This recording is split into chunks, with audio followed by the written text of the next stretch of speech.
अस्ति बुधबार जुन 1 तारिक जेठ 18 गते हामी मण्डली यसै मण्डलीमा भेला भएर हामीले हाम्रो मण्डलीको वार्षिक उत्सव मनाएका थियौँ। तेस्रो वार्षिक उत्सव है, हामी चाहिँ 3 वर्ष पुरा भएका छौँ। अनि त्यो बेला पनि हामीले हाम्रो मण्डलीको उद्देश्य के हो भन्ने कुरालाई हामीले हल्का रूपमा हेरेका थियौँ र हामीलाई थाहा लाग्छ कि हामी सबैले विषयमा बुझेका छौँ र बुझ्नु पनि पर्छ। यो मण्डली भन्ने कुरा हामी प्रत्येक जो यहाँ छौँ सबैजना मण्डली हो, यो भवन मण्डली होइन। किनकि हाम्रो यहाँ 3 वर्ष भइसक्यो, अर्को 2 वर्षपछि हामी यहाँ छोड्नुपर्छ। 2 वर्षपछि हामी छोडेर गइसकेपछि फेरि यो मेरो मण्डली भनेर हामी आउनु पाउँछौँ, लखेट्छ त्यहाँको घरबेटले लखेट्छ, अब तपाईँ आउनु पाउँदैन भनेर। मण्डली भनेको विश्वासी प्रभु येशू ख्रीष्टलाई विश्वास गर्ने विश्वासीहरूको झुन्ड। प्रभु येशूले भन्नुभएको छ 2 वा 3 व्यक्ति मेरो नाममा भेला हुन्छ भने तिनीहरूको माझमा म हुन्छु। यदि हामी कुनै स्थानमा 2 वा 3 जना भेला हुन्छ प्रभुको नाउँमा भने त्यो नै मण्डली हो है। यसै कारण चाहिँ हाम्रो यो मण्डली हो र हामीले चाहिँ मण्डलीलाई प्रभुको शिक्षा सिद्धान्तमा अगाडि बढाउने प्रयत्न गरेका छौँ। कतिको सफल भएका छौँ थाहा छैन, तर कोसिस गरिरहेका छौँ। गएको हप्ता शनिबार कमल भाइले ख्रिस्टको राज्य अभिषेकको विषयमा वचन प्रचार गर्नुभएको थियो। कस्तो चाहिँ ख्रिस्ट पहिले पनि राजै हुनुहुन्थ्यो, तर उहाँ मानिसको रूपमा आउनुभयो र सारा दुःख सारा कष्ट भोगेर क्रुसको मृत्यु भोगेर पनि उहाँ पछि पुनरुत्थानपछि उहाँ स्वर्ग फर्किनुभयो र अहिले उहाँ शारीरिक रूपमै चाहिँ स्वर्गमा राजाको रूपमा चाहिँ उहाँ परमेश्वरको दाहिने हातपट्टि विराजमान हुनुहुन्छ भन्ने कुरा हामीले वचन सुनेका छौँ। त्यो साह्रै महत्त्वपूर्ण छ। जसरी ख्रिस्ट येशू चाहिँ शारीरिक भने हाम्रो यो शरीर हो कि महिमित शरीरमा है, नाश नहुने अमर महिमित शरीरमा अहिले स्वर्गमा हुनुहुन्छ। जसरी परमेश्वरको दाहिने हातपट्टि एक दिन तपाईँ र म पनि त्यस्तै गरी हाम्रो महिमित शरीरमा हामी परमेश्वरको दाहिने हातपट्टि हामी विराजमान हुनेछौँ। यसरी ख्रिस्टले जे गर्नुभयो त्यो हाम्रो जीवनमा पनि हुन्छ। अब पालो आयो आजको वचनको पालो आयो। आजको वचन चाहिँ मैले अलिकति शिक्षामूलक लिएर आएको छु। सबैले ध्यान दिएर सुनौँ र कति विषयमा हामीले पहिला पनि सुनिसकेका छौँ। त्यसै कारण चाहिँ यो विषय नौलो होइन, तर यहाँ आज भनिने कति कुराहरू नौलो हुनसक्छ। र यदि हामीले प्रचार गर्दाखेरि तपाईँहरूलाई यदि अझै बुझ्नु भएन, प्रश्नहरू छ भने कृपया सङ्गतिपछि भेटेर हामीसँग कुरा गर्न सक्नुहुन्छ। हरेक विषय यो मात्रै होइन कि हरेक भने बार्ने वचनमा तपाईँले हामीलाई हरेक प्रश्नहरू जिज्ञासाहरू तपाईँले राख्न सक्नुहुन्छ। ल, आजको वचनको शीर्षक छ है। अब शीर्षक भन्नुभन्दा पहिला भनौँ कि अस्ति भर गएको आइतबार चाहिँ पेन्टिकोस्टको दिन थियो है। पेन्टिकोस्टको दिन थियो र के अरे कमल भाइले मलाई अस्ति नै अब पेन्टिकोस्टको दिन नजिक छ दाइ त्यो सम्बन्धी वचन ल्याउनु न भन्नुभएको थियो। खास मैले अर्कै तयारी गरिरहेको थिएँ। त्यो अर्को तयारी चाहिँ म अर्को हप्ता ल्याउनेछु। अर्को हप्ता प्रो बस्छ अरे ठिकै छ पछि दिनु। अनि मैले अस्ति हाम्रो वार्षिक उत्सवमा पनि यो पेन्टिकोस्ट अथवा पवित्र आत्मा सम्बन्धी चाहिँ म तपाईँलाई केही भन्ने छु भनेको थिएँ। यसै कारण चाहिँ मैले यो हप्ता चाहिँ यो पेन्टिकोस्टको दिनको सम्बन्धी वचन ल्याउने प्रयत्न गरेको छु। वचनको शीर्षक छ पेन्टिकोस्टको दिनको उद्देश्य। जुन हामी पेन्टिकोस्टको दिन भन्छौँ यसको वास्तविक उद्देश्य के हो? यो पेन्टिकोस्टको दिनमा के भएको थियो र यसले के कुरालाई चित्रण गर्छ, के कुरालाई यसले पुरा गर्छ, यसको वास्तविक रूपमा यो पेन्टिकोस्टको दिनमै किन पवित्र आत्मा आउनुभयो भन्ने कुराको हामी आज केही हेर्नेछौँ। यसले हाम्रो सोचाइ विचारलाई परिवर्तन गर्न सक्छ। अब गएन भने पनि ठिकै छ। हुन्छ, हामी सबभन्दा पहिला प्रभु येशू ख्रिस्टले गर्नुभएको प्रतिज्ञाको बारेमा हामी हेर्नेछौँ। यूहन्ना 14:16-17 यूहन्नाको सुसमाचार 14:16-17 हामी हेर्नेछौँ। अनि म पितालाई प्रार्थना गर्नेछु र उहाँले अर्को शान्तिदाता उहाँ सधैँभरि तिमीहरूसँगै रहन् भनेर तिमीहरूलाई दिनुहुनेछ, अर्थात् सत्यको आत्मा। के त यहाँ प्रभु येशू ख्रिस्टले आफ्ना चेलाहरूलाई भन्दै हुनुहुन्छ म पितालाई प्रार्थना गर्नेछु। जब प्रभु येशू ख्रीष्टले पिता परमेश्वरसँग प्रार्थना गर्नुहुन्छ, त्यो प्रार्थनाको जवाब परमेश्वरले अवश्य दिनुहुन्छ, किनकि उहाँ परमेश्वर पिताको प्रिय पुत्र हुनुहुन्छ र उहाँले प्रार्थना गर्दै हुनुहुन्छ के त अर्को शान्तिदाता, अर्को के त भन्दाखेरि उहाँ पनि शान्तिदातै हो। फेरि अर्को शान्तिदाता चाहिँ को लागि चाहिँ प्रार्थना गर्नेछु भनेर भन्नुभयो। के को लागि? सधैँभरि तिमीहरूसँगै रहौँ भनेर। तिमीहरूले बोलाउँदाखेरि, तिमीलाई चाहेको बेलामा तिमीहरूले के विशेष काम गर्यो भने चाहिँ पठाइदिन्छु भन्नु भएन। सधैँभरि तिमीहरूसँगै रहौँ भनेको को त अर्थात् सत्यको आत्मा। हामीले सबभन्दा पहिला आज अगाडि बढ्नुभन्दा पहिला यो बुझौँ कि सत्यको आत्मा अथवा पवित्र आत्मा हामीभित्र सधैँभरि हुनुहुन्छ, सधैँभरि वास गर्नुहुन्छ। आमेन। कतिले गएर विश्वास गर्नुहुन्छ है? गर्दैन होला। गर्दैन हो भने आजबाट हामीले गर्नुपर्छ है। के त प्रभु येशू ख्रीष्टले भन्नुभयो, म पितालाई प्रार्थना गर्नेछु र उहाँले अर्को शान्तिदाता उहाँ सधैँभरि तिमीहरूसँगै रहन् भनेर तिमीहरूलाई दिनुहुनेछ, अर्थात् सत्यको आत्मा। आउनुहोस् हामी प्रार्थना गर्नेछौँ।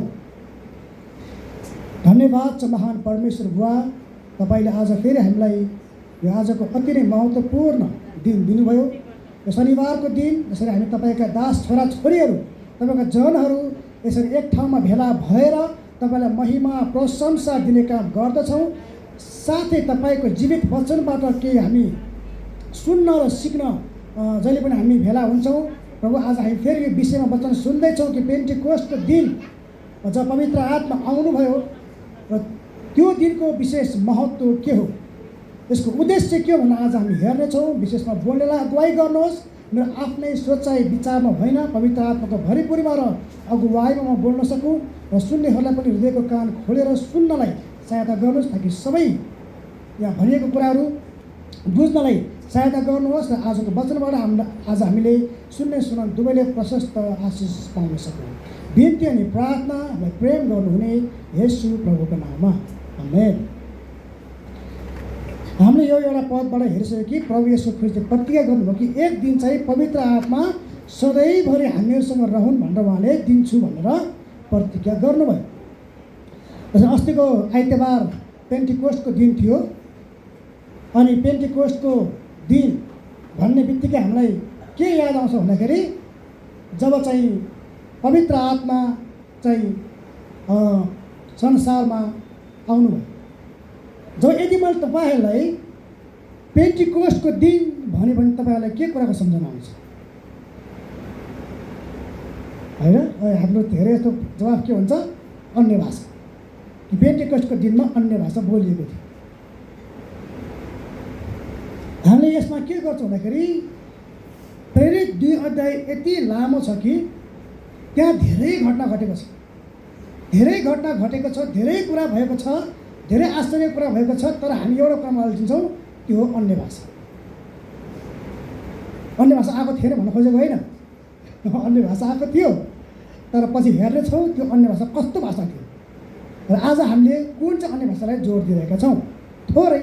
म धेरै आज त्यसमा जान्न, म आज बढी चाहिँ पवित्र आत्मा सम्बन्धी र पेन्टिकोस्टको दिनको उद्देश्यको सम्बन्धी कुरालाई म बढी जोड दिनेछु, किनकि मैले अन्य भाषा सम्बन्धीको विषयमा पनि वचन बाँडिसकेको छु। तपाईँहरूलाई चाहिन्छ भने मसँग अडियो छ, तपाईँले मसँग माग्न सक्नुहुन्छ। जब अहिले संसारमा हामीलाई थाहा छ कि क्रिस्चियनहरूको माझमा पनि धेरै सिद्धान्तहरू छ, नाम नलिउँ।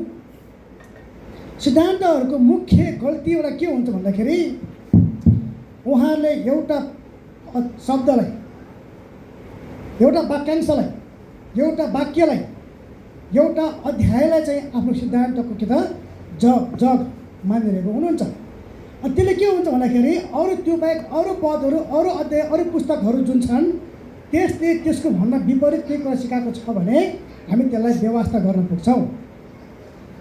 यसै कारण चाहिँ हामी यहाँ के त त्यो कहिले पनि हामीले गर्नुहुन्न।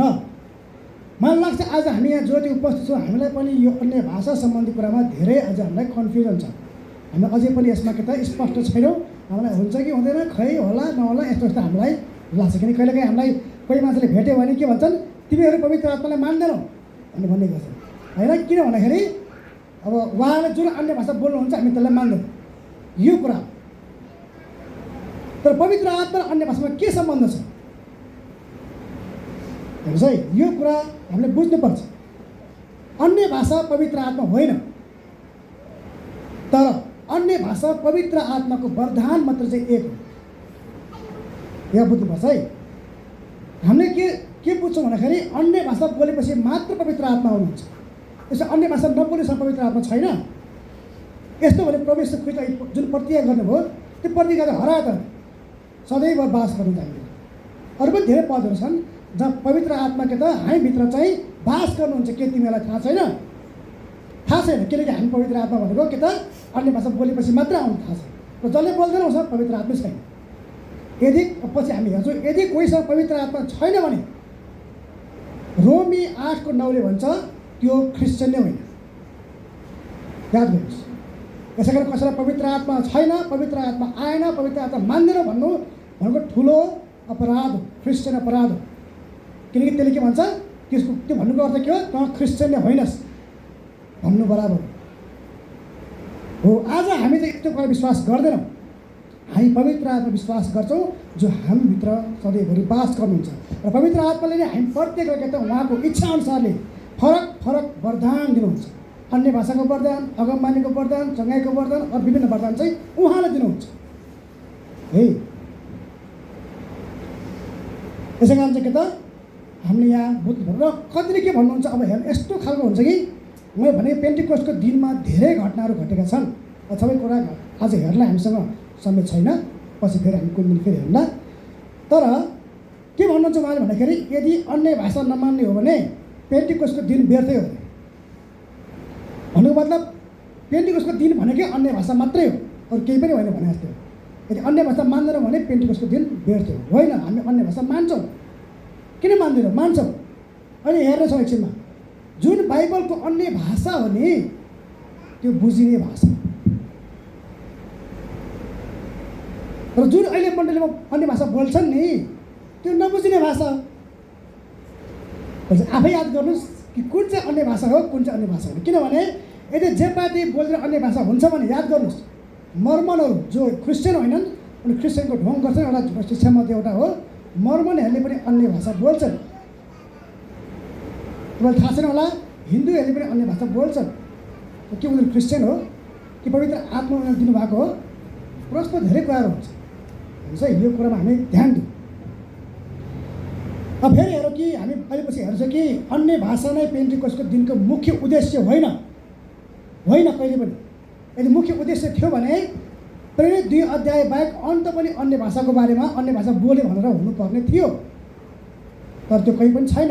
अब पहिलो कोरिन्थीमा छ, त्यसको बारेमा चाहिँ मैले पहिला पनि बताउन बाँडिसकेको छु। हामी पछि फेरि हेरौँला।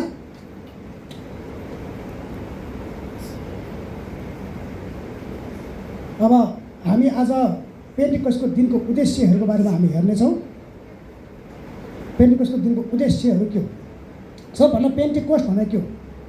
यो एउटा ग्रिक भाषा हो जसको अर्थ भनेको एउटै 50 अथवा 50औं दिन। निष्ठा 4 पछिको 50औं दिनलाई के भन्छ? पेन्टिकोस्टको दिन भन्छ। अथवा ग्रिकमा हो, हिब्रूहरूले चाहिँ साबुत भनेर भन्ने गर्छ। यति हो 50 हो, यसको अर्थ के पनि छैन।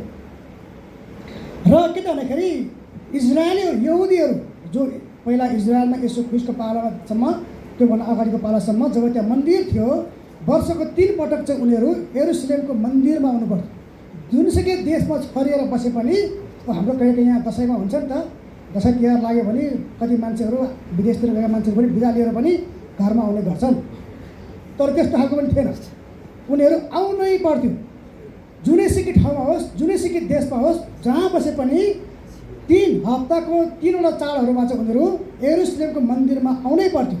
त्यो अखमेरी रोटीको चाड अथवा निष्ठार चाड, हप्ताहरूको चाड अथवा पेन्टिकोस्टको चाड, अथवा झुपडीहरूको चाड, अथवा के त परमेश्वर के त मानिसहरूको माझमा बास गर्ने झुपडीहरूको चाडमा चाहिँ आउनु पर्थ्यो।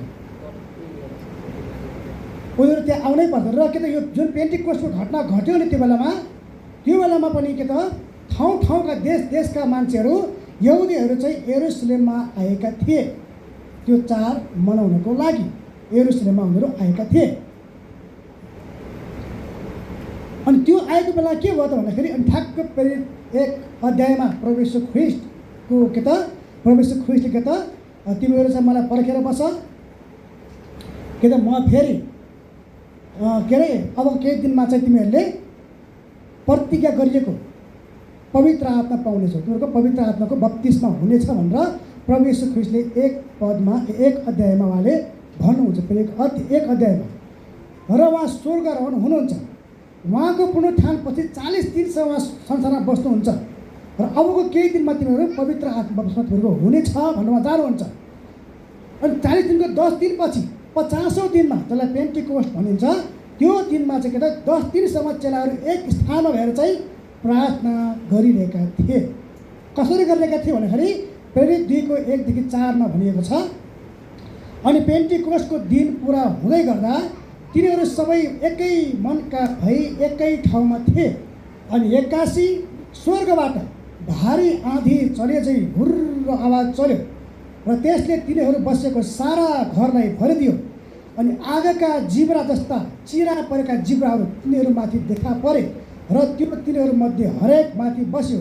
तिनीहरू सबैजना पवित्र आत्माले भरिए र आत्माले तिनीहरूलाई बोली दिए अनुसार तिनीहरू अरू भाषाहरूमा बोल्न लागे। यहाँबाट सुरु भयो पेन्टिकोस्टको दिनमा 10 दिनसम्म उनीहरू प्रार्थना गरेर बसिरहेका थिए। 10 दिनसम्म कि प्रभु येशू ख्रीष्ट तिमीहरू चाहिँ यरुशलेम छोडेर नजानु र तिमीहरू के अरे प्रतिज्ञा गरिएको चाहिँ के त पवित्र आत्मा चाहिँ आउनुहुन्छ, तिमीहरूले पवित्र आत्माको बप्तिस्मा पाउनेछौ भनेर भन्नुभयो। र 10 दिनमा उनीहरूले 1 दिन प्रार्थना गरे, 2 दिन प्रार्थना गरे, 3 दिन, तर के त 10औं दिनमा चाहिँ जहाँ चाहिँ के त 50 दिनको दिनमा चाहिँ के त पेन्टिकोस्टको दिनमा चाहिँ यसरी पवित्र आत्मा आउनुभयो। कसरी आउनुभयो? पवित्र आत्मा कसरी आउनुभयो? एक्कासी स्वर्गबाट भारी आँधी चलेछ, आवाज आउँछ र के त तिनीहरू बसेको सारा घरलाई त्यो आँधीले भरिदियो र आँका जस्ता चिरा परेका जिब्राहरू तिनीहरूमाथि देखा परे र त्यो तिनीहरू मध्ये हरेक माथि बस्यो र पवित्र आत्माले तिनीहरू भरिए। अनि अन्य भाषा अरू भाषामा तिनीहरू बोल्न लागे। जब हामी यी कुरा पढ्छौँ, यहाँसम्म पढ्छौँ, यहाँ के त अन्य भाषा बोल्यो भन्छौँ र के त अब हामीले पनि अन्य भाषा बोल्नुपर्छ भन्छौँ। हो, यो अन्य भाषा चाहिँ ठिक हो, यो अन्य भाषा चाहिँ बाइबलले अन्य भाषा हो। किनभने यहाँ अन्य भाषामा के छ भन्दाखेरि हामीले 5 पदमा पढ्ने हो भने आकाश मुनिको हरेक जातिबाट भएका भक्त यहुदी मानिसहरू यरुशलेममा बास गरिरहेका थिए। भनेको त ठाउँ ठाउँमा छरिएका यहुदीहरू चाहिँ के त यरुशलेममा आएका थिए के अरे पेन्टिकोस्टको चाड मनाउनको लागि। के भयो त जब आवाज सुनियो त्यो भेडा भएर छक्क परे। अब हेर्नुहोस् है, याद गर्नुहोस्, अब यो समय याद गर्नु त। अब के त आवाज आएको देखेर उनीहरू छक्क परे। हुन त यो आवाज कि हुरुको आवाज हुनु पनि सक्छ कि चाहिँ त्यो उनीहरूको अन्य भाषाको आवाज हुनु पनि सक्छ। र उनीहरू जहाँ थिए यो मन्दिरको नजिक भएको हुनुपर्छ, किनकि त्यहाँ आएका मानिसहरू यहुदीहरूले चाहिँ त्यो छक्क परेर उनीहरू अचम्म परे। भिडका मान्छेहरू, त्यो भिड हजारौँ थियो, किनकि त्यो एकै दिनमा 3000ले विश्वास गरेका थिए। त्योभन्दा अझै हजारौँ मान्छे त्यहाँ हुनु पर्थ्यो। अब हामीलाई के भयो? किनकि हरेक मानिसले उसको आफ्नै भाषामा तिनीहरूलाई बोलिरहेका सुने। कुन भाषामा? त्यहाँ जो मान्छे आएका थिए तिनीहरूको आफ्नै भाषामा। यो यहुदीहरू गालिलका मान्छेहरूले बढीमा हिब्रू बोल्थे कि ग्रिक बोल्थे कि बढी अरबी भाषा बोल्थे, अरबी भाषा। तर यहाँ के त यहाँ जो यहुदीहरू संसारभरि छोडेका यहुदीहरू यरुशलेममा जब आएका थिए नि, उनीहरू 3 छक परे। किनकि यो गालिलका मान्छेहरू के त तिनीहरूको आफ्नै भाषामा बोलिरहेको तिनीहरूले सुने। अब आज सोच्नुहोस् त, जुन अन्य भाषा बोलिन्छ त्यहाँ मण्डलीमा आउने मान्छेहरूले मेरो भाषामा बोल्यो भनेर बुझ्छन्। मलाई यहाँ जापानिज आयो, अन्य भाषामा बोले। हामीले जापानिज तपाईँ चाहिँ होइन है, तपाईँलाई चाहिँ आउँछ फेरि है। उहाँ बाहेक हामी अरूले जापानिज भाषा बोल्यौँ भने त्यो 3 छक पर्छ। अब यो नेपालीले कसरी मेरो भाषामा चाहिँ परमेश्वरको महिमा गर्दैछ, यो यिनीहरू पनि 3 छक परे। किनकि उनीहरूको आफ्नै भाषामा तिनीहरूले परमेश्वरको महिमा गरिरहेको छ। फेरि पढौँ अनि तिनीहरू छक्कै परे, आपसमा यसो भन्दै अचम्म माने। ल अचम्म 3 छक परे, हेर यी बोल्नेहरू सबै गालिली होइनन्, उनीहरू गालिलका मान्छेहरू होइनन्? कसरी हामी मध्ये हरेकले जुन भाषामा हामी जन्म्यौँ त्यसैमा बोलेका सुन्छौँ त? ल भन्नुहोस्। जबकि त्यो गालिलका मान्छेहरू उनीहरूको देशमा गएकै छैन, पुगेकै छैन।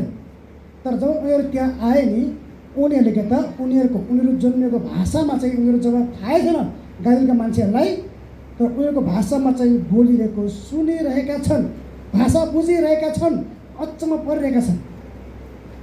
कुन कुन भाषा?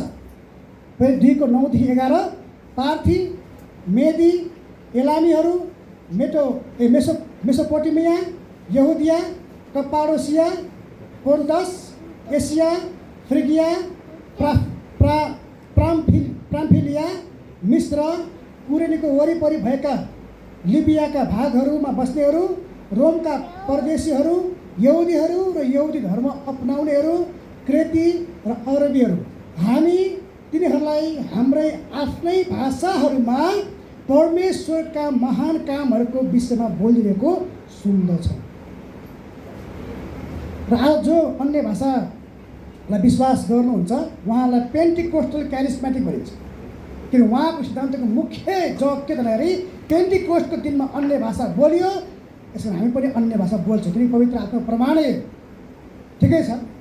तर यहाँ कुन कुन भाषा भनिएको छ? सबैले आफ्नै भाषामा परमेश्वरको महिमा गरेर, किन यत्रो भाषाहरू यहाँ दिएको छ भने आज हामी जुन अन्य भाषा बोल्छौँ त्यो अन्य भाषा संसारको अन्य भाषा हो कि होइन, र हामी माझमा आउने व्यक्तिले त्यो बुझेका छन् कि छैनन् त? यहाँ ठुलो प्रश्न आउँछ। यसै कारण चाहिँ यो अन्य भाषाले, जुन अन्य भाषा आज बोल्छौँ त्यसले बाइबलको अन्य भाषालाई त्यसले चाहिँ परिभाषित गर्दैन। यो त्यो अन्य भाषा होइन। अन्य भाषा बोल्ने भने बुझ्ने भाषामा बोल्नु पर्दछ। यदि प्रष्ट त्यो बुझ्ने भाषा हामी नेपाली नबुझ्ला, तर जो यदि यहाँ कोही आउँछ भने उसले बुझ्नु पर्यो। अमेरिकन आओस्, जापानिज आओस्, चाइनिज आओस्, अरू आओस्। किनकि जब परमेश्वर आउनुहुन्छ उहाँले आफ्नो वरदान दिनुहुन्छ, त्यहाँ आश्चर्यको काम अवश्य पनि हुन्छ। ठिकै छ। अब यसलाई फेरि हामी पछि छौँला। अहिले प्रेरित 1:1-2-4 जुन पढे त्यहाँ सुरुमा के भने त पेन्टिकोस्टको दिन पुरा हुँदै गर्दा कसरी पुरा भयो, यहाँ के कुरा पुरा भयो भन्ने कुरा गरिएको छ। केही न केही कुरा यहाँ पुरा भएको छ पेन्टिकोस्टको दिनमा। किनभने यो पेन्टिकोस्टको दिनलाई यहुदीहरूले हप्ताहरूको चाड, गहुँको कटिनीको फलहरूको चाड अथवा अन्न भित्राउने चाड भनेर यसको चाहिँ 3वटा फरक नामहरू छ। यहुदीहरूले चाहिँ पेन्टिकोस्ट चाहिँ ग्रिक भाषा हो, यो क्रिस्चियन भाषा हो, हाम्रो होइन पनि भन्ने गर्छन्। तर अब यहुदीहरूले ख्रिस्ट मान्दैन त्यो कुरा के गर्नु। हप्ताहरूको चाड अथवा 50औं दिन जब परमेश्वरले कुनै काम गर्नुहुन्छ नि, व्यर्थै जे पाए त्यही त्यसलाई के भन्छ अरे अनावश्यक रूपमा गर्नु उहाँको समय छ। र जुन पनि जति पनि यहुदीहरूको चाड छ, चाहे त्यो निष्ठार चाड होस्, चाहे त्यो छाप्रोवासको चाड होस्, चाहे अरू चाडहरू होस्, सबैको आफ्नो आफ्नो महत्त्व छ। र कति चाडहरू यसो ख्रिस्टले पुरा गरिसक्नुभयो। यसो ख्रिस्ट निष्ठार चाडको थुमा हुनुहुन्छ, उहाँले हाम्रो निष्ठार चाड हुनुहुन्छ। र यसो ख्रिस्ट त परमेश्वरले देह धारण गर्नुभयो र मानिसको माझमा बास गर्नुभयो। उहाँ देह धारण भएर मानिसको माझमा बास गर्नुभयो। यसले के हो भन्दाखेरि छाप्रोवासको चाडलाई पुरा गर्दछ भने पेन्टिकोस्टको दिनको पनि आफ्नै महत्त्व छ। मैले भने कि यसको 3टा चाहिँ यो चाडलाई 3 प्रकारले भन्ने गरिन्छ। हप्ताहरूको चाड भनेको के त 7 हप्ताको चाड भन्ने गरिन्छ। गहुँ कटनीको चाड, गहुँको कटनी गर्ने समय त्यही बेलामा हुन्छ र त्यो बेला पहिलो फल जुन पहिलो चाहिँ के अरे फलेको कुरा जुन भित्राइन्छ त्यो चाड पनि मनाइन्छ र अन्न भित्राउने चाड पनि हो। यसको आफ्नै अर्थहरू छ। सबभन्दा 50औं दिन के गर्छन् भने परमेश्वरले पेन्टिकोस्टको 50औं दिनलाई चाहिँ रोज्नु भयो कि उहाँको पवित्र आत्मा पठाउनको लागि हुन्छ है। पेन्टिकोस्टको दिनलाई उहाँले रोज्नु, किनकि पहिला पुरानो कालमा हेर्ने भने यी चाडहरूले धेरै कुरामा चाहिँ यसले सन्दर्भ दिन्छ। र के त भन्दाखेरि 50औं दिनमा उहाँले त्यो काम गर्यो। त्यही भएर यसो ख्रिस्ट भन्नुभयो कि अबको केही दिनमा तिमीहरूले प्रतिज्ञा गरिएको पवित्र आत्मा पाउनेछौ अथवा तिमीहरू बप्तिस्मा हुनेछौ पवित्र आत्माको। र के त भन्दाखेरि गहुँको कटनीको फलहरूको चाड, पहिलो फलको चाड, पहिलो फल सबभन्दा पहिलो कोरिन्थी 15:20 ख्रिस्ट हुनुहुन्छ भन्दछ। ख्रिस्ट पहिलो फल हुनुहुन्छ। याकुब 1:18 पहिलो फल हामी पनि हौँ भनेर भन्दछ। कि त पहिलो फलको चाड पनि यहाँ पुरा भएको हामी देख्न सक्छौँ पेन्टिकस्टको दिनमा। अर्को छ अन्न भित्राउने चाड। यो अन्न भित्राउने चाडमा के छ भन्दाखेरि बाइबलले धेरै पटक चाहिँ हामी विश्वासीहरूलाई चाहिँ एउटा अन्नको रूपमा होइन, अब एउटा फलको रूपमा चाहिँ लिने गर्दछ। यहुदीहरू जब अन्न आफ्नो घरमा भित्राउँथे नि, यसको अर्थ के हो त भनेर हामीले मत्ती 3 अध्यायमा पाउन सक्छौँ। यसको बारेमा पनि परमेश्वरले आफ्नो जनहरूलाई अब के त आफ्नो धनसारमा उहाँले अब के त भित्राउँदै हुनुहुन्छ। तपाईँ र मलाई पेन्टिकोस्टको चाडपछि अब के भयो भने पेन्टिकोस्टको चाडपछि विश्वासीहरू अब परमेश्वरकोमा हामी मऱ्यौँ भनेको हुन्छ डाइरेक्ट हामी परमेश्वरकोमा पुग्छौँ। अथवा त्यो मात्रै होइन कि यो पनि हो कि अब हामी परमेश्वरकोमा चाहिँ जान्छौँ। हामीलाई परमेश्वरले आफ्नो देशमा आफ्नो ठाउँमा हामीलाई लानुहुन्छ।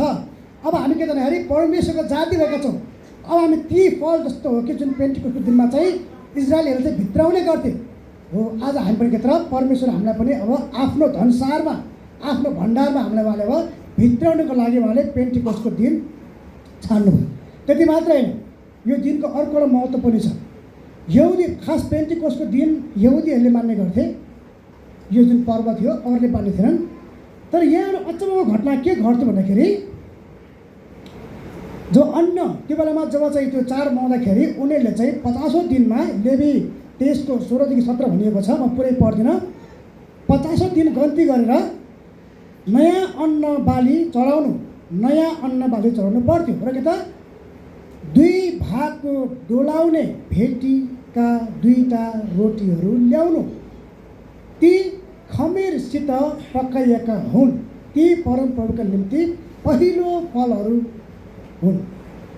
हेर्नुहोस् है, के त यहाँ पहिलो फलहरू ध्यान दिनुहोस् है।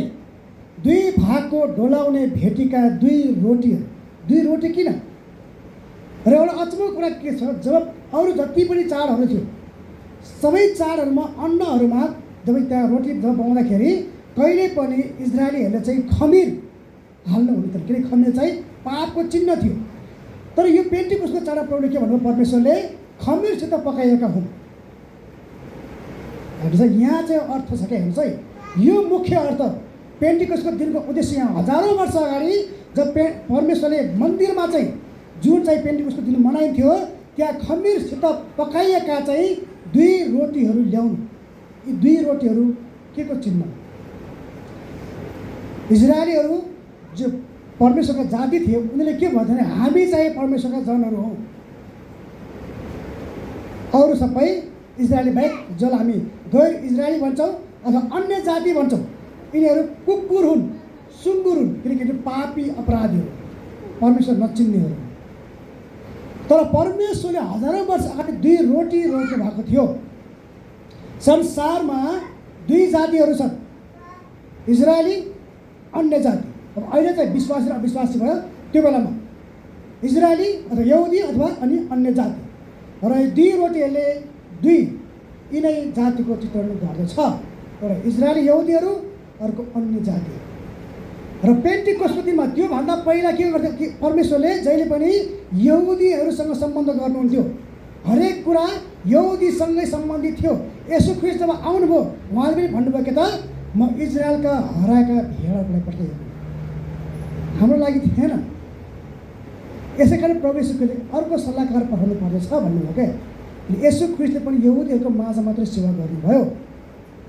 तर पवित्र आत्माले के त अब यो पेन्टिकोस्टको दिनमा 2 अब चाहे यहुदी होस् चाहे अन्य जाति होस्, यिनीहरू चाहिँ अब भित्राउने पहिलो फल अब भित्राउने, अब बल्ल परमेश्वरको भण्डारमा भित्राउने दिन पेन्टिकोस्टको दिनदेखि सुरु भयो। अब हामी स्वर्ग जान्छौँ भने पेन्टिकोस्टको दिनदेखि अब हामी स्वर्ग जान सुरु गरेका हौँ। किनकि स्वर्गको ढोका खोले, यसो ख्रिस्टले स्वर्ग छेडेर शारीरिक रूपले उहाँ जानुभयो माथि। हो पेन्टिकोस्टको दिनमा के त अब यी यहुदी गैर यहुदी दुवैजना चाहिँ अब र के त पापीहरू पहिला पहिला पाप गऱ्यो भने के गर्नु पर्थ्यो?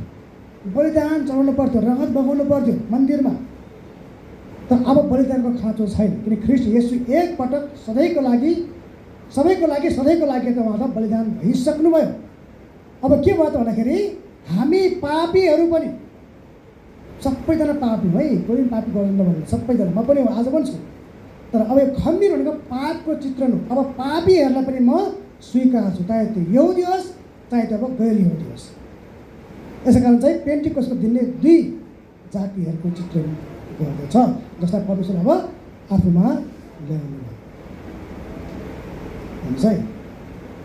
यसै कारण चाहिँ यसको उद्देश्य भनेको यस्तो गहिरो छ, होइन त? यति गहिरो छ।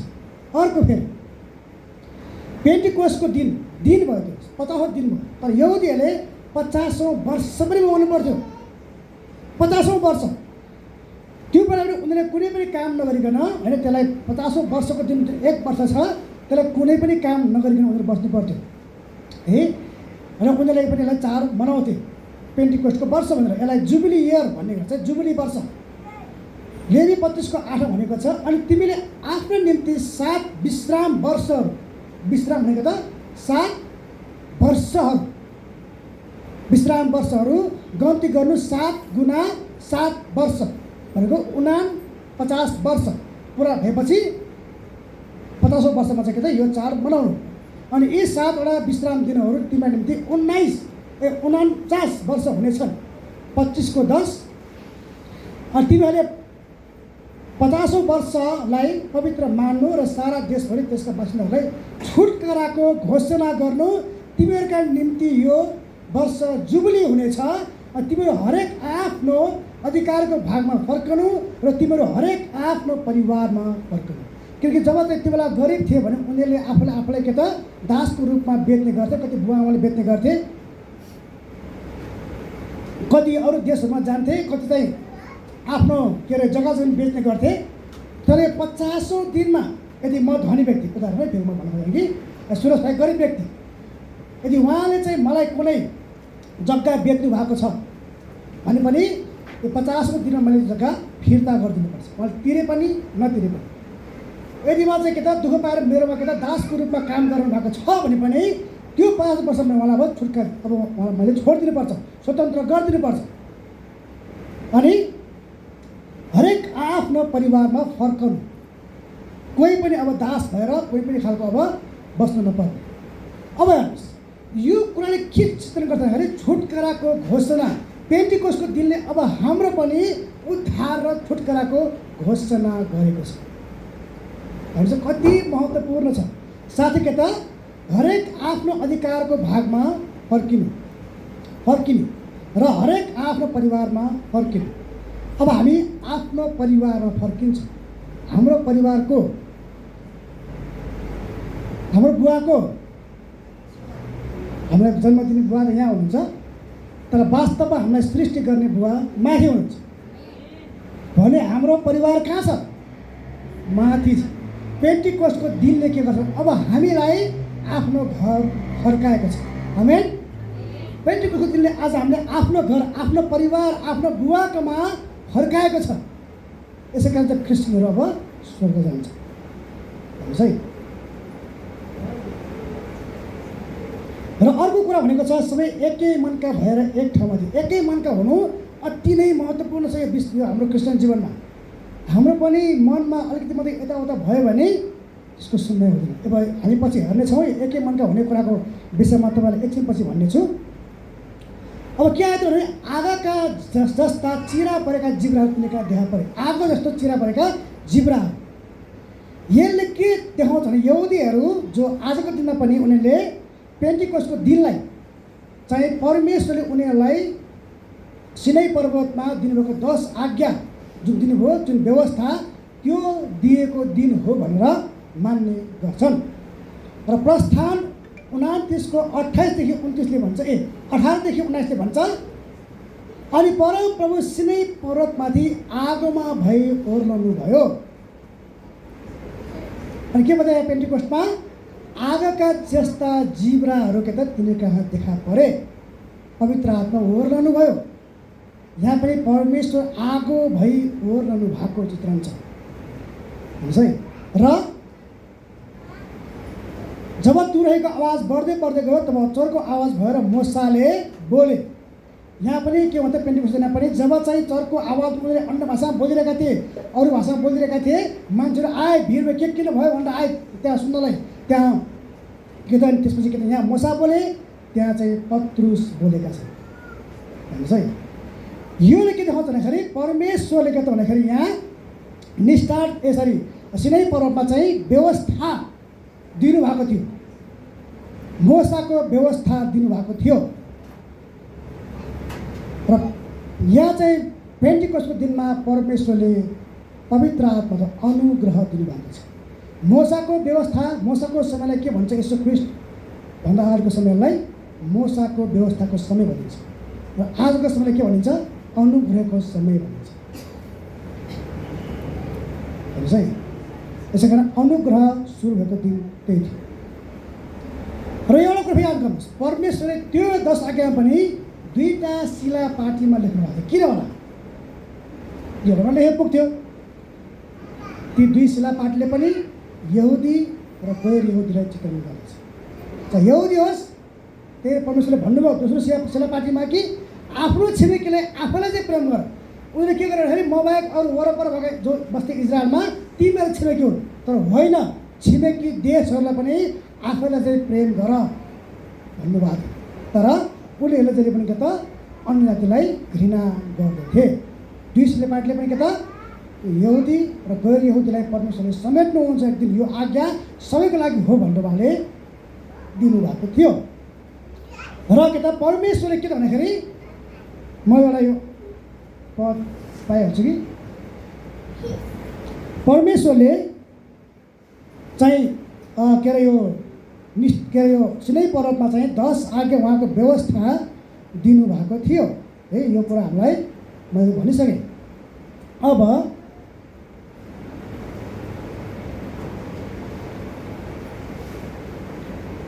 के अरे यर्मिया 31:31देखि 32ले भन्छ, परमप्रभु भन्नुहुन्छ ती दिन आउनेछन् जब इजरायलको घरानासँग र यहुदाको घरानासँग म एउटा नयाँ स्थापना गर्नेछु।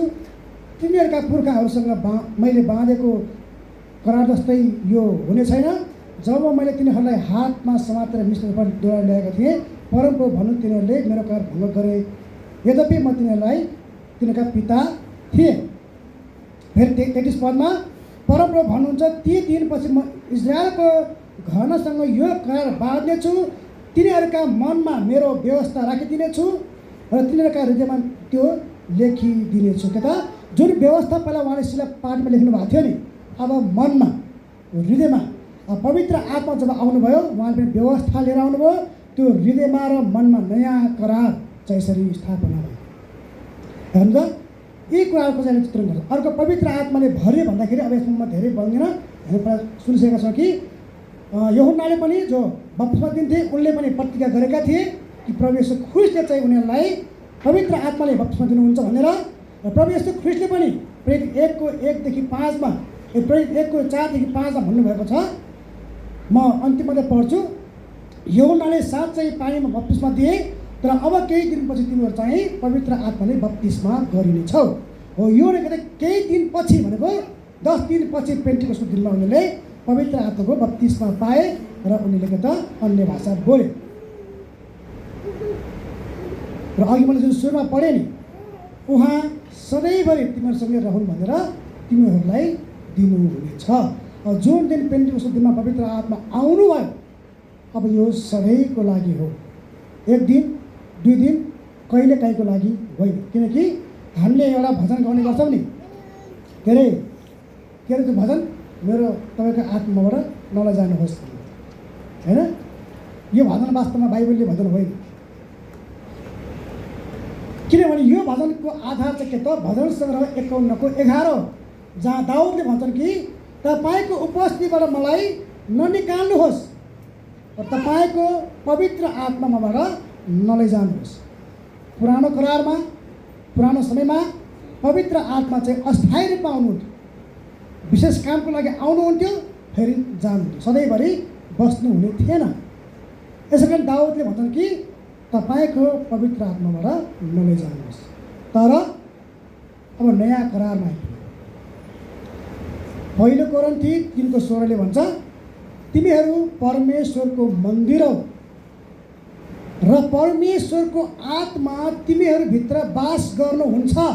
प्रश्न, के यो कुरा तिमीहरूलाई थाहा छैन? हो, जतिले चाहिँ अब यो जोसँग पवित्र आत्मा छैन भन्छ उनीहरूलाई यो कुरा थाहा छैन। किनकि एफएसी 1:13-14 भन्छ, उहाँमा नै तिमीहरूले सत्यको वचन अर्थात् तिमीहरूको मुक्तिको सुसमाचार सुनेपछि, उहाँमा नै तिमीहरूले विश्वास गरेपछि के भन्छ, प्रतिज्ञाको पवित्र आत्माले तिमीहरू छाप मार्यो। कहिले? सुसमाचार सुनेर विश्वास गरेको दिनमा पवित्र आत्माले हामी छाप मार्यौँ। कहिले त? किनिएको सम्पत्तिको छुटकाराको समयसम्म हामी किनिएका हौँ। परमेश्वर ख्रीष्टले आफ्नो रगत बगेर हामीलाई किन्नु भएको छ। हाम्रो छुटकारा नभएसम्म पवित्र आत्मा हामीभित्र बास गर्नुहुन्छ। सुरुवात कहिले भयो? अन्य भाषा बोलेपछि होइन, हामीले विश्वास गरेको दिनमै पवित्र आत्मामा बास गर्छ। कहिलेसम्म? हाम्रो छुटकारा नभएसम्म, उद्धार नभएसम्म, हामी नमरेसम्म अथवा प्रभु येशू हामीलाई लिन नआएसम्म पवित्र आत्मा हामीभित्र बास गर्नुहुन्छ। के यो कुरा तिमीहरूलाई थाहा छैन? फेरि प्रश्न आयो।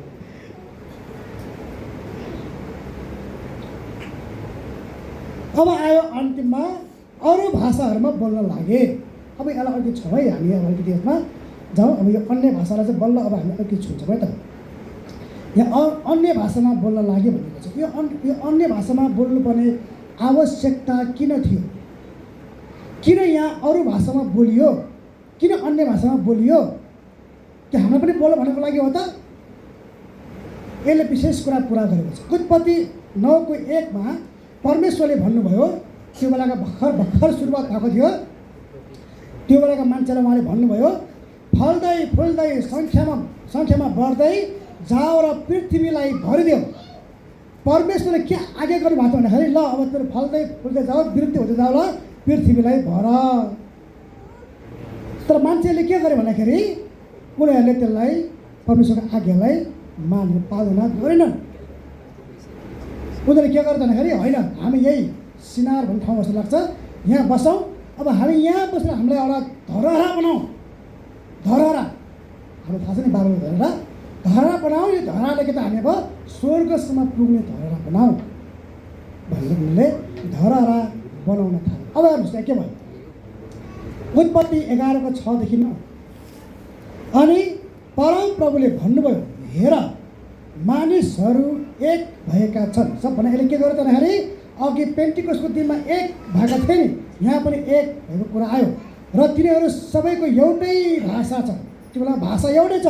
अनि यो काम गर्न तिनीहरूले सुरु गरेका छन्। अनि अब तिनीहरूले गर्नलाई जे कल्पना गरेका छन् सो तिनीहरूलाई नभई छोड्ने छैन। एउटै भाषा, एउटै मनका भएका छन्, एकै ठाउँमा छन्। उनीहरूले जुन धरहरा बनाउन कोसिस गरिरहेका छन्, यो एउटै भइरह्यो भने यसरी यो चाहिँ सम्भव हुन्छ। अब परमेश्वरले के भन्नुभयो? आओ हामी तल जाउँ। अब फेरि यहाँ परमेश्वर तल आउनुभयो। जस्तो पवित्र आत्मा पेन्टिकोसको दिनमा तल आउनु भएको थियो। र हामी सबभन्दा यो एउटा हामीलाई पनि म भनिहाल्छु, हामी तल जाउँ भन्नुभयो। यो अति नै महत्त्वपूर्ण सैद्धान्तिक शब्द हो। किनभने यो हामीले परमेश्वर एकभन्दा बढी हुनुहुन्छ भन्ने देखाउँछ। आओ हामी तल जाउँ। त्योभन्दा अगाडि हामी पढ्ने भने परमेश्वरले के भन्नुभयो? आओ हामी मानिसलाई आफ्नै हाम्रै स्वरूपमा हाम्रै प्रतिरूपमा बनाऊ। त्यही भएर मानिसको शरीर, आत्मा र प्राण छ। परमेश्वर पनि पिता, पुत्र, पवित्र आत्मा त्रिएक परमेश्वर हुनुहुन्छ। हामी परमेश्वर त्रिएक परमेश्वरको चित्रणमा उहाँकै उसमा बनिएका जातिहरू र हामी तल जाउँ भनेर तिनै त्रिएक परमेश्वर तल आउनुभयो र भाषा खलबल पारिदिनु भयो। एक अर्काले बोली बुझेनन् र के त उनीहरूलाई भित्र पार दिनुभयो। यसरी के त भाषाहरू खलबल पार्दैन, मान्छे भित्र भयो। यो बेलामा के त भने जुन भाषा एउटै भाषा थियो त्यो भित्र भयो। तर हेर्नुहोस् है, त्यो भन्दा पहिला भाषा एउटै थियो, एउटै भाषा थियो, सबैले एउटै भाषा बोल्थे। अब परमेश्वरले फेरि के भन्नुभयो? सपन्याह 3:9 सपन्याह 3:9 उहाँले भन्नुभयो, किनकि तब सबै मानिसहरूले परमप्रभुको नाम पुकार्ने छन्, एउटै मनले उहाँको सेवा गरून् भनेर म जाति जातिका मानिसहरूलाई एउटा शुद्ध भाषा दिनेछु। जब भाषा यसरी खलबल भयो, धेरै भाषा अहिले धेरै देशहरू छन् नि, यहाँदेखि सुरु भएको धेरै भाषाहरू छन् नि, यहाँदेखि सुरु भएको। तर जब धेरै भाषाहरूमा छर्न थाले, उनीहरूले अझै घृणित काम गर्दै गएर हरेक भाषामा नराम्रो भाषा हुन्छ, शैतान, दुष्ट, अपवित्र, नराम्रो, श्रापका कुराहरू, अरूलाई श्राप के अरे नराम्रो बोल्ने कुराहरू यसरी सुरु भयो। त्यो परमेश्वरको भाषा होइन। तर परमेश्वरले के भन्नुभयो? जाति जातिका मानिसहरूलाई म एउटा शुद्ध भाषा दिनेछु। अब धेरैले भन्नुपर्छ कि अन्य भाषा भनेको स्वर्गीय भाषा हो, होइन। हामी जब चाहिँ परमेश्वरलाई महिमा गर्छौँ, परमेश्वरलाई प्रशंसा गर्छौँ, जयजयकार गर्छौँ, त्यो हो परमेश्वरको स्वर्गीय भाषा। कसरी? अस्ति हामीले हेऱ्यौँ कि विजय थुमाको बारेमा। त्यो बेलामा स्वर्गमा के भएको थियो? थुमाको जयजयकार भइरहेको थियो, परमेश्वरको जयजयकार भइरहेको थियो। परमेश्वरको भाषा भनेको उहाँको जयजयकार, उहाँको महिमा, प्रशंसा गर्नु हो। नबुझ्ने भाषा चाहिँ पाते बोल्दैन, त्यो उहाँको महिमा हुँदैन कहिले पनि। हो, यही कुरा चाहिँ उहाँले अब पेन्टिकोस्टको दिनमा नयाँ भाषा उहाँले दिनुभयो। अब यो नयाँ भाषा हो। आज हामी विभिन्न भाषा बोल्छौँ, होइन। यहाँ अब हामी नेपाली भाषा बोल्छौँ, अमेरिकामा इङ्ग्लिस बोल्छन्, चाइनामा चाइनिज बोल्छन्, जापानमा जापानिज बोल्छन्, थरीका भाषाहरू छन्। तर जहाँबाट जताबाट जे बोलेर परमेश्वरको महिमा गर्दा पनि परमेश्वरले बुझ्नुहुन्छ। कसरी? त्यही परमेश्वरको हामी जिजस, हामी येशू भन्छौँ, उता जिजस भन्छ। कसरी एउटै? कसरी येशूवा भन्छ? कसरी एउटै भयो? अब अरू के होला अरू थाहा छैन हामीलाई। अब येशूलाई भन्ने कुराहरू अब थाहै छैन। मसीह, ईसा मसीह भन्ने गर्छन् कतिले, होइन। विभिन्न छ, तर जे नाम गरे पनि परमेश्वरले बुझ्नुहुन्छ, किनकि फरक फरक भाषा, होइन। हामीले प्रेज द लर्ड भने पनि उहाँले बुझ्नुहुन्छ, परमेश्वरको महिमा होस् भने उहाँले बुझ्नु। एउटै हो कुरा कि पवित्र आत्माले अब के गर्नुहुन्छ, हामी त बास गर्नुहुन्छ, ती शुद्ध शब्दहरू, उहाँको महिमा शब्दहरूलाई शुद्ध गरेर परमेश्वर कहाँ पठाउनुहुन्छ। र के हुन्छ स्वर्गमा? के हुन्छ? अस्ति हामी के सुनेका थियौँ? त्यहाँ स्वर्गमा हाम्रो प्रार्थना सुगन्धित धूपको सुवासना जस्तो परमेश्वरलाई भइरहन्छ। यो बुझेको भाषा हुनु पर्यो। अनि बल्ल परमेश्वरको महिमा गर्नु भनेकै स्वर्गीय भाषा हो, जसले परमेश्वरको महिमा गर्छ। सुगन्धित धूपको सुवासना जस्तै स्वर्गमा त्यो धूप बले जस्तो उहाँलाई सुगन्धित धूपको वासना हुन्छ। र पेन्टिकोस्टको दिनमा चाहिँ यसरी एक हो। हाम्रो फरक फरक ऊ भए पनि अब हाम्रो चाहिँ भाषा एउटै छ। त्यो के हो भन्दाखेरि परमेश्वरको महिमा गर्ने भाषा। आमेन। यो हो पेन्टिकोस्टको दिनको। र अरू भाषा बोल्नुको उद्देश्य हो कि अन्य भाषाहरूद्वारा पनि मान्छेहरू बुझेर के त त्यो दिनमा के भयो त? भिडका फरक फरक मान्छेहरू आए र पवित्र आत्माले के गर्नुभयो त? उहाँलाई यहाँ नेपालमा आएर पवित्र आत्मा नेपाली हुने, अमेरिका गएर अमेरिकन हुनु त होइन। यहाँ आए तापनि के त उहाँले यहाँ मानव अब कुनै सोमालियाको मान्छे आयो भने पनि उसले बुझ्ने भाषा उहाँले हामी जरा बोलाउन सक्नुहुन्छ। त्यो चाहिँ हो अन्य भाषा। उदाहरण लिऊँ, यहाँ चाइनिज आयो, कसरी बोल्ने? न उसले बोल्ने, हामी बोल्दैन, हामी बोल्ने उसले बोल्छ। यस्तो बेलामा परमेश्वरले हुन त यस्तो हुन्छ भन्ने कुरा होइन कि यहाँ भएको घटना चाहिँ यो हो कि छरिएका विभिन्न ठाउँका मानिसहरू चाहिँ त्यहाँ आएका थिए र उनीहरू प्रत्येकले आफ्नो भाषामा परमेश्वरको महिमा, परमेश्वरको महान कामको प्रशंसा गरिरहेको उनीहरूले सुने र उनीहरू आश्चर्यचकित भए। र के भयो त? उनीहरूले के भने जब त्यो सुनेपछि पत्रुसले प्रचार गरे। अनि प्रेरित 2:37 अनि जब तिनीहरूले यो सुने तब तिनीहरूको मुटु छेडियो र तिनीहरूले पत्रुस र अरू बाँकी प्रेरितहरूलाई भने, हे मानिसहरू र भाइहरू, हामी के गरौँ? अब के गरौँ? किनकि त्यो जुन अन्य भाषाले उनीहरूलाई आकर्षित गर्ने मात्रै काम गर्यो। अन्य भाषाले उनीहरूलाई क्रिस्चियन बनाएन, उनीहरूलाई परिवर्तन गराएन। जब पत्रुसले आएर फेरि त्यहाँ सबैले बुझ्ने भाषामा आफ्नै भाषामा बोले तब मात्र उनीहरूको हृदय छेडियो, छिया छिया भयो। किनकि उनीहरूले सुसमाचार सुने र भने, अब हामी के गरौँ? छिया छिया भयो। छिया छिया पारलाई हामीले अन्य भाषा बोल्नु छिया छिया हुँदैन, मान्छेले बुझ्ने भाषामा बोल्नु हो। ल बाइबलले भन्छ पछि पहिलो कोरिन्थीको पुस्तकमा चाहिँ यदि हामी अन्य भाषा बोल्छौँ, नबुझ्ने भाषा बोल्छौँ र कोही बाहिरदेखि मान्छे आयो भने उसले के भन्छ? यो त पागल रहेछ भन्छ। तर यहाँ भने त पागल भनेर यहाँ 3 छक परेका थिए त्यो पुस्तकमा। पहिलो कोरिन्थीको पुस्तकमा जुन अन्य भाषाको बारेमा भनिएको छ त्यो बेलाका मूर्ति पूजकहरूले बोल्ने नबुझ्ने भाषा थियो, जुन अहिले बोल्दै गर्छ। यसै कारण चाहिँ के त यहाँ परमेश्वरको भाषा के त बुझिने भाषा हो र के त उनीहरू त्यो भाषा सुनेर छक्क परे र पछि पत्रुसको पता सुनेपछि हामी के गरौँ भने, अनि पत्रुसले भने फेरि 2:38मा, तब पत्रुस तिनीहरूलाई भने, पापहरूको क्षमाका निम्ति पश्चाताप गर्नुहोस् र तपाईँहरू हरेकले येशू ख्रीष्टको नाममा बप्तिस्मा लिनुहोस् अनि तपाईँहरूले पवित्र आत्माको दान पाउनुहुनेछ। के त पश्चाताप गर्नुहोस्। त्यहाँ यहुदीहरू मन्दिरमा परमेश्वरको महिमा गर्न आएकाहरूलाई जो धर्मी व्यक्तिहरू थिए उनीहरूलाई पनि के त पत्रुसले पश्चाताप गर्नुहोस् भनेर भनेको छ। हो त्यो बेला आएका यहुदीहरूले पश्चाताप गर्नुपर्छ भने अहिले हरेक व्यक्तिले पश्चाताप गर्नै पर्छ। किनकि हामीले त परमेश्वरलाई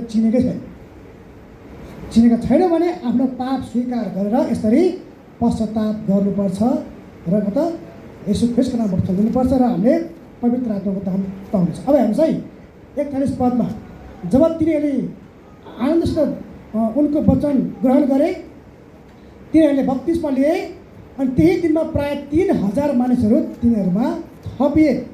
त्यही दिन 3000 जना मानिस थपिए अनि तिनीहरू अन्य भाषामा बोले भनिएको छ छैन।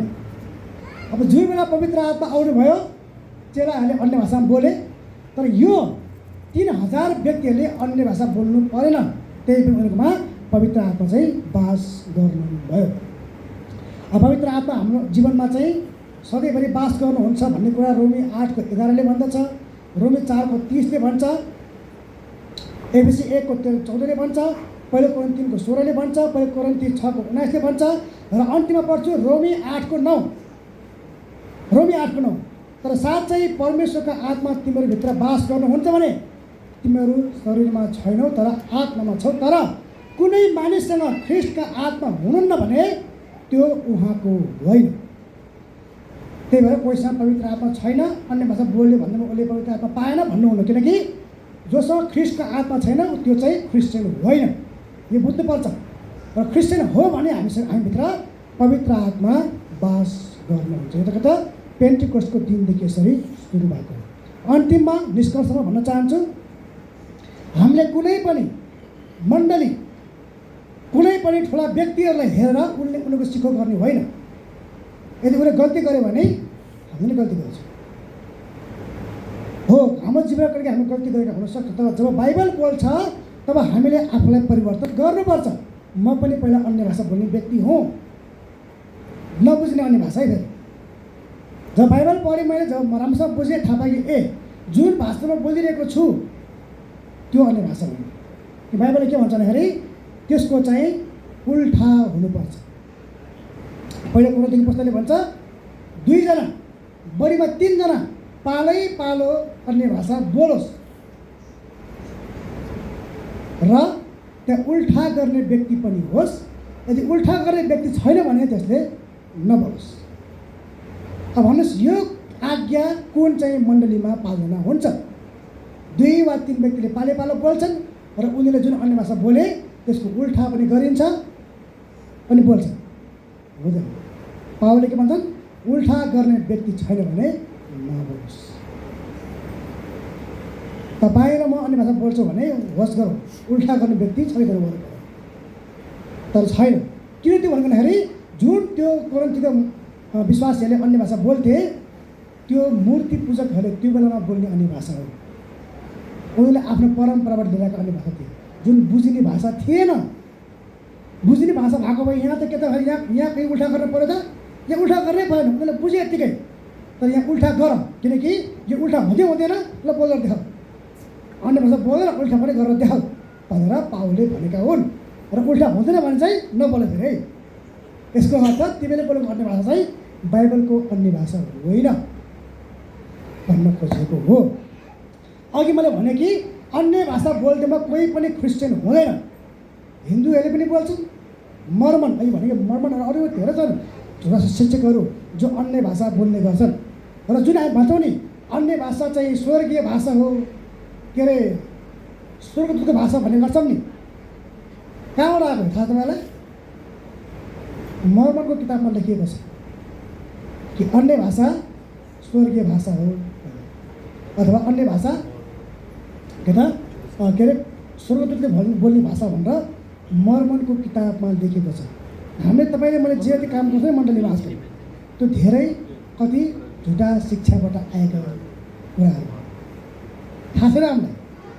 हाम्रो मतलब चाहिँ बाइबल त्यसै भन्नु मतलब छैन हो यो यस्तै हो, किनकि उसले भन्यो, उसले बोल्छ, उसले गर्छ, ठुल्ठुलो मण्डलीले गर्छन्, हामीले गर्न नहुने यो कुरा हुन्छ। त्यो होइन, ठुलो मण्डलीले गरेर साँचो भन्ने कुरा होइन, किनकि त्यस्तो हो भने त रोमन क्याथोलिक चर्च सबभन्दा साँचो मण्डली हो।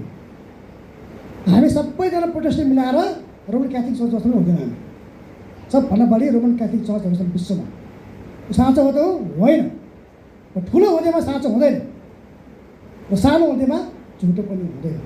हामी सानो होला तब झुटो छैन भनेर म तपाईँलाई पूर्ण विश्वास दिन चाहन्छु, किनकि अन्य भाषा बोलेर कोही क्रिस्चियन हुँदैन, पवित्र आत्मा आउँदैन। अहिले आउँछ भने मर्मन पनि क्रिस्चियन हुन्, हिन्दूहरू पनि क्रिस्चियन हुन्, किन उनीहरूले अन्य भाषा बोल्ने गर्छन्।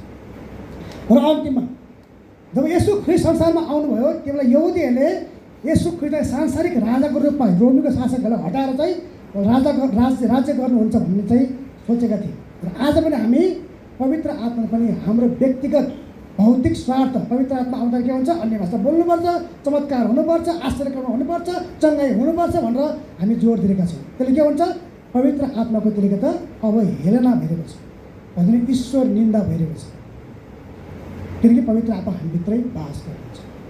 जब पहिला पवित्र आत्मा अन्य भाषा बोल्थे तर के गर्थे, पवित्र आत्मा आउनुहोस् आउनुहोस् आउनुहोस् भन्थे। कहाँ आउनुहुन्थ्यो? कुनामा लुकेर बस्नु भएको थियो कि पवित्र आत्मा? पहाडी हुनुहुन्थ्यो कि खाट पनि हुनुहुन्थ्यो कि कहाँ हुनुहुन्थ्यो? मैले आउनुहोस् भनेर बोलाएको। जब अन्य भाषा बोल्थेँ नि ओहो क्या आज त अन्य भाषा बोलेँ, पवित्र आत्मा आउनु। कहिले फेरि अन्य भाषा नबोल्ने फेरि ठुक्क आज पवित्र आत्मा आउनु भएन, मैले के गरेछु, के गल्ती गरेछु, हेत तरिका जस्तो लाग्यो। तर पछि जब मैले बुझेँ तर थाहा पाएँ पवित्र आत्मा लुकेर बस्ने कोही चाहिँ त्यो आत्मा हुनुहुन्न, उहाँ त म भित्र बास गर्ने परमेश्वर हुनुहुन्छ। आज म क्रिस्चियन हो भने पवित्र आत्मा बास गरेको भएर चाहिँ क्रिस्चियन भएको हो। यदि उहाँमा त हुनुहुन्न भने त म क्रिस्चियन होइन। अझै पनि जसुकै मैले बोले पनि म क्रिस्चियन होइन। र जसले चाहिँ अब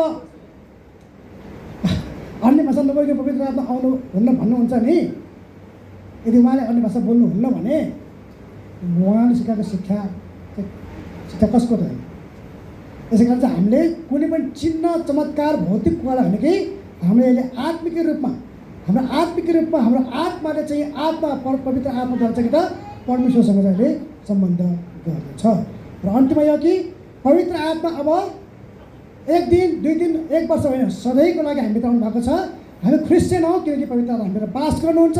किनकि यो कुरा प्रभु यीशु ख्रीष्टले पहिल्यै प्रतिज्ञा गर्नुभएको थियो, पितासँग प्रार्थना गर्नुभएको थियो सुरुको पद, अनि म पितालाई प्रार्थना गर्नेछु र उहाँले अर्को शान्तिदाता उहाँ सधैँभरि तिमीहरूसँगै रहन् भनेर तिमीहरूलाई दिनुहुनेछ, अर्थात् सत्यको आत्मा। के हामीले पवित्र आत्मा पाएका छौँ? होइन, पाएका छौँ। आमेन। पवित्र आत्मा हामीले बोलाउनु पर्छ। साँच्ची हो? ल हुन्छ, यो कुरालाई एकदम ध्यान दियो। किनकि पवित्र आत्मा परमेश्वर जे कुरा भन्नुहुन्छ त्यो गर्नुहुन्छ। मैले भन्नुला म आज भोलि यसरी आउँछु भन्नुला म बिर्सला, म ढिला आउला, तर परमेश्वरले त्यो कहिले पनि भुल्नुहुन्न, बिर्सनुहुन्न। यसै कारण चाहिँ पवित्र आत्मा तपाईँ र म भित्र बास गर्नु भएको छ। र यदि हामीले आजै यसो ख्रीष्टलाई ग्रहण गरेका छैनौँ भने पवित्र आत्मा पाउनको लागि हामीले यसो ख्रिस्टलाई ग्रहण गर्नुपर्छ र उहाँ नै मुक्तिदाता हुनुहुन्छ भने हामीले आफ्नो मुखले स्वीकार गर्नुपर्छ। हुन्छ, आउनुहोस् हामी प्रार्थना गर्नेछौँ। हामी